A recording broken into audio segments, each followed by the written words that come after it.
प्यारे प्यारे दोस्तों, नमस्कार। स्वागत है आपका मेरे YouTube चैनल में। और आज हम बहुत ही अच्छे टॉपिक पे बात करने जा रहे हैं जो हमारे संपादकीय का हिस्सा है। और हमारे टॉपिक का नाम है बड़े परिवर्तन के लिए रहे तैयार। बड़े परिवर्तन के लिए रहे तैयार। तो आइए, हमेशा की तरह हम लोग एक कोट्स के साथ स्टार्ट करेंगे। लफ्ज़ ही होते हैं इंसान का आईना। लफ्ज़ ही होते हैं इंसान का आईना, शक्ल का क्या। लफ्ज़ ही होते हैं इंसान का आईना, शक्ल का क्या। वो तो उम्र और हालात के साथ अक्सर बदल जाती है। चलिए अब हम लोग अपने टॉपिक पे बात करें। कोरोना वायरस के संक्रमण के प्रसार की रोकथाम करने के उद्देश्य से भारत में मार्च के चौथे सप्ताह से चल रहा लॉकडाउन अभी तक की घोषणा के मुताबिक 3 मई को खत्म होगा।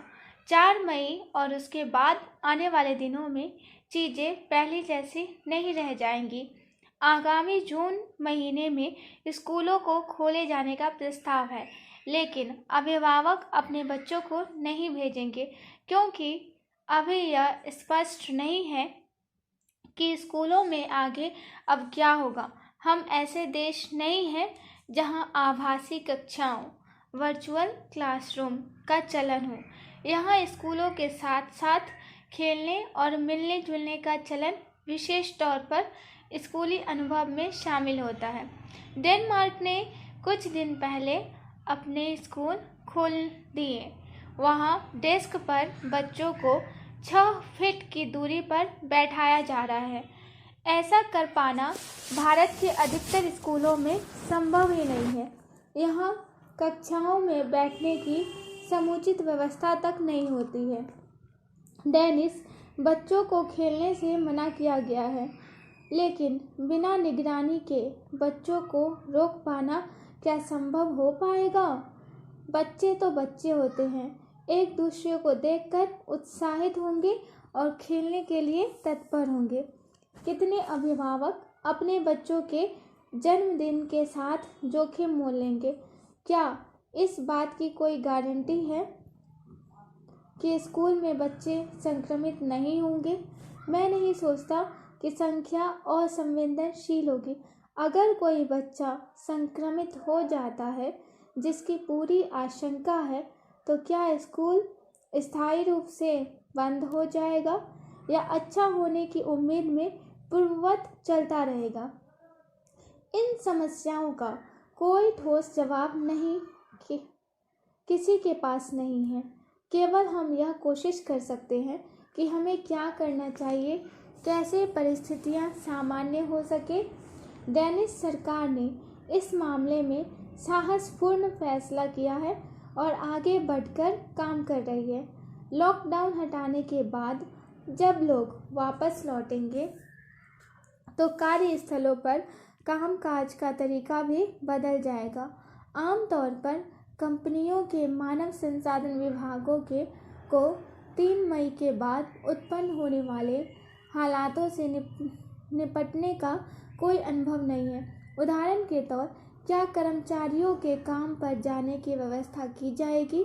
कंपनी के ड्राइवर को इजाज़त मिलेगी? अगर कर्मचारियों को लाते समय ड्राइवर संक्रमित हो जाता है तो इसकी जिम्मेदारी किसकी होगी? ऐसे में कार्यस्थलों पर भी संरचनागत सुधार करते हुए बड़ा बदलाव करने की आवश्यकता होगी। हालांकि ज़्यादातर कंपनियों के पास ऐसा कर पाने की क्षमता नहीं है। दशकों से प्रतिष्ठानों के कार्यस्थलों और सम्मेलन कक्षों को अधिकतम लोगों के शामिल होने के लिए तैयार किया गया है, न कि परस्पर होने वाले संक्रमण से बचाव के लिए। कामगारों की सुरक्षा के मद्देनज़र वे अपने काम को कैसे शुरू कर पाएंगे? एक बार फिर से ये कठिन सवाल है जिसका कोई जवाब नहीं है, क्योंकि पहले किसी को इसका जवाब देने की ज़रूरत ही नहीं पड़ी थी। कार्यस्थलों और कार्यालयों में कोई एकरूपता जैसी स्थिति नहीं है, इसलिए प्रत्येक कंपनी और हर एक संस्थान अपने मुताबिक नियम और कायदे बनाते रहते हैं। इसमें से कई ऐसा कर पाने में सक्षम नहीं है। वास्तविक विशेषज्ञता की जरूरत कानूनी दायित्व, सुरक्षा और बीमारियों की रोकथाम के क्षेत्र में है।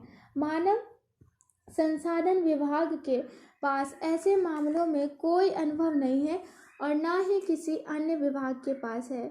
मशहूर लेखक सलमान रुश्दी ने एक बार कहा था कि भारत लोगों की भीड़ है। यहाँ तक कि अगर यह मजाक में कहा गया है तो यह कहना एक हद तक सही है। बड़े स्तर पर भीड़ भाड़ हमारे जीवन का हिस्सा है। धार्मिक स्थानों से लेकर राजनीतिक रैलियों तक और यहाँ तक कि रोजाना के बाजार तक हर जगह भीड़ ही भीड़ है। इन सब के साथ 4 मई के बाद क्या होगा, जब हम जैसा जीवन हम जी रहे हैं उससे एक समाज के तौर पर अचानक हमें छूट दे दी जाएगी। ऐसे तमाम सवाल दिमाग में कौंधते हैं और तमाम तरह की आशंकाएं भी हैं। दुनिया के सबसे असंतुलित समाज में क्या यह बीमारी अधिक समानता या नुकसान की शुरुआत करेगी? स्वाभाविक रूप से माना जाता है कि अमीरों की स्वास्थ्य सेवाओं तक बेहतर पहुंच होगी, लेकिन यह केवल माना ही जाता है।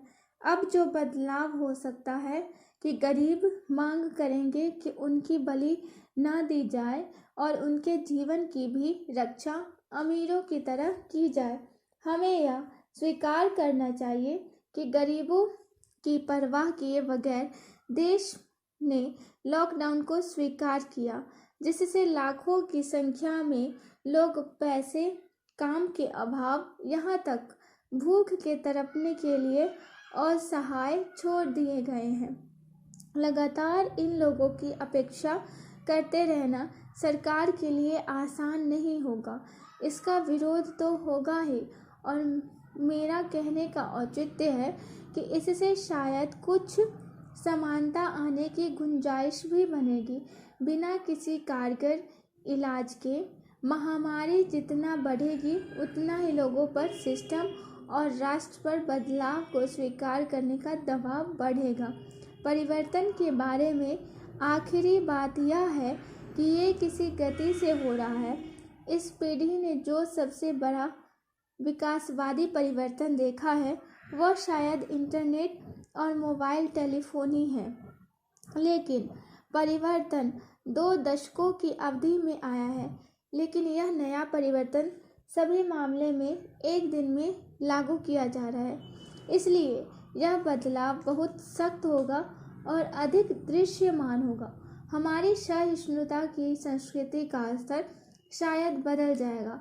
जब कोई व्यक्ति विशेष दूसरों के जीवन को संकट में डालेगा तो लोग व्यवहार में परिवर्तन के लिए मजबूर होंगे।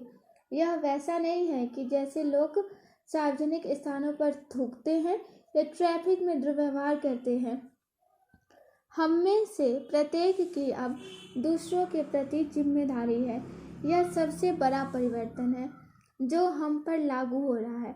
यह उम्मीद की जा सकती है कि यह आपदा 4 मई की सुबह से हमारी वास्तविकता को बदल दे।